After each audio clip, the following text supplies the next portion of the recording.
This is going to be going over the best order to build your units in for PvE content when you start out Epic 7, because you get a lot of units, especially these days. You get a ton of units for free, and there's a lot of content to do as well. With modern Epic 7, you honestly get so many units that you start reaching a lot of sort of weird points, which I'm not going to cover fully just because of the amount of variance involved. I will only mention extreme outliers, which is just Fene, really. But we'll go over all these units, what they do, how you get them, why you should use them, that sort of thing. So at the very start of the game, you get a couple of units for free. It's like Free Spiritheria, Victorica, Angelica. None of them really matter that much. It's only maybe Free Spiritheria and maybe Angelica. It kind of depends on who you pick from your Moonlight Blessing, because your Moonlight Blessing can pick between Gruel of Light or Arbiter Vildred. Gruel of Light's definitely the stronger unit. Let's zoom in a bit more. Gruel of Light's definitely the stronger unit overall in the end game, because she is a really strong, like, single target burst healer slash reviver. Makes one unit just really hard to kill. She herself is a bit annoying to take out as well. And then Arbiter Vildred is also really strong in PvP right now. He's an insane DPS unit. Really good matchup into a lot of units. And he also has some pretty solid PvE usage, just in the sense that he does damage and he doesn't die too easily.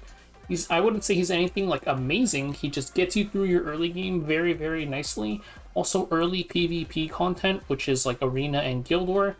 Having a unit like Arbiter Vildred that just kind of goes twice and kills everything is pretty sick. I think it's a very nice QOL. So some people have started doing a method where you start with Arbiter Vildred, and then later, once like you've gone through some ML5s from your milestone chests, or just when you want to start getting into RTA, then you swap over to Gruel of Light. And you do your swap as late as possible, because you only swap units once, and also because the ML Blessing 2 these days isn't that good. It's not really worth rushing, I would say. So you can sit on this for the flexibility of potentially getting both Gruel and Arbiter. Either way, if you pick up Gruel of Light, you're going to want to build Free Spiritheria. If you pick up Arbiter Vildred, then not build, but just level and leave uninvested Angelica. Besides that, Charles you'll get from your first milestone chest. That chest is rigged. It's always Tenebria, Charles, and Kisei. The only one that's useful there is Charles. He's the only one that even has an icon for, like, they have an icon showing frequently used content. Charles is the only one that has an icon for a reason. So pick up Charles. And then there is Landy, who you also get for free from your milestone. She's not a very good unit, but she is a DPS free to use early, so you can just level her a bit and leave her as is. And then you're going to push your story a little bit. These units will get you through it. You'll make it over to Wyvern.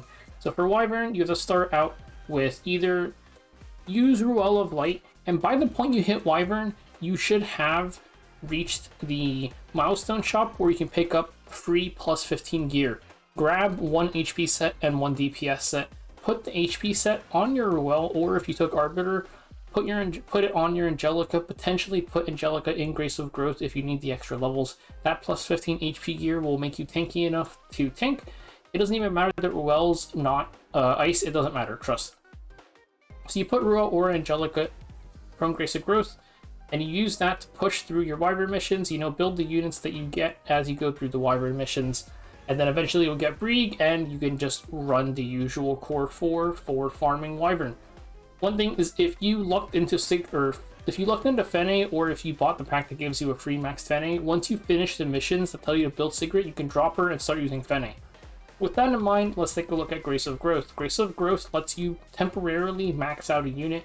It's going to let you save some resources, because certain units get replaced pretty easily or are just one-time use, which is Sigrid gets replaced by Fene, Furious starts falling off after you get some other Death Breakers, and then Angelica is really just replaced by Brieg. So these are some potential units for you to put into Grace of Growth. With Sigrid and Furious, you do still have to build them for their missions though. And then pushing early Episode and early Abyss, plus, you know, Labyrinth, whatever you want to do. Brieg, Tamarin, insane PvE core. You can use Adventurer Ross sometimes for his soul burn on some stages. Fene is insane if you have her. You pick up Afternoon Soak Flan by this point from the milestone as well. You can use her. And then Mercedes, Commander Lorena, which is the specialty change of Lorena, you can get from free from connections. or Arbiter Vildred if you took him from your Moonlight Blessing, or if you just picked them up from a milestone chest, are all good to invest into. You're also going to want to get some free gear and resources from your Golem and Banshee hunt challenges. And Golem is pretty simple, it's just Adventurer Ross, Mercedes, Tamarin, and then you could use Sirmia, or you could use Zealot Carmine Rose. All these units here have uses later on. I'd say the one that gets used the least is probably Sirmia, but you can still get some pretty decent usage out of her. But you can just farm this a little bit for your missions pretty much. And then the Banshee Hunt Challenge missions, you can actually just clear this with your Wyvern team. It doesn't matter whether you had Sigurd or Fenny. These four clear it. If you find yourself wanting more cleansing, you can use Montmorency or Cadiz as a healer. But you can deal with the proper team later, it doesn't matter too much early. So Rift. Rift is really important content, but right now the season is going to change in late August is when it's going to swap. That is also around the anniversary, so I'm hoping they're coming out with a bunch of QOL for it, because right now there are some issues with it, mainly that it takes way too long to farm, I think is like the biggest issue first and foremost. But because I'm gonna just leave this blank for now, because I don't think this current Rift is one of the harder ones to farm too. If you do intend on farming this, I would just go into the Discord and ask for help. But Rift is very important for getting certain gear sets.